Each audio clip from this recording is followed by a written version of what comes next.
ST. महामंडळाचा ticket आरक्षणाचा server गेल्या 3 दिवसांपासून डाऊन आहे आणि त्यामुळं सर्वसामान्य माणसांचे या ठिकाणी हाल होताना पाहायला मिळत आहेत।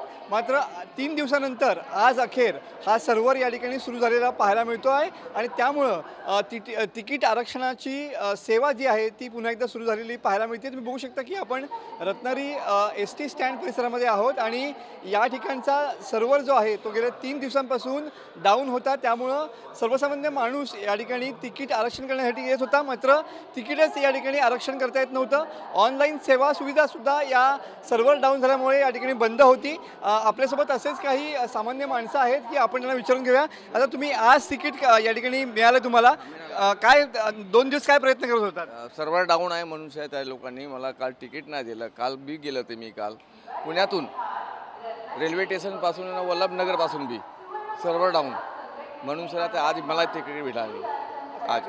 हां, काल किती वेळ लाईनमध्ये उभा होता?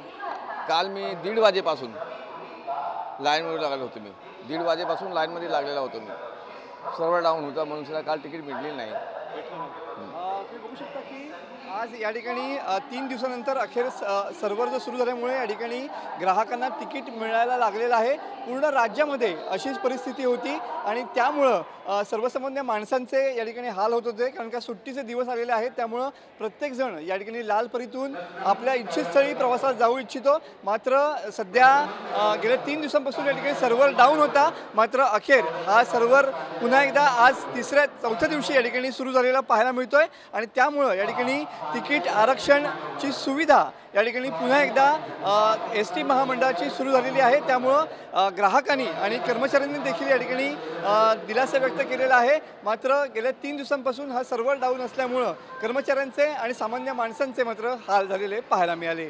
कॅमेरामन समित गजनेसह मी मनोज डेले, TV9 मराठी, रत्नागिरी।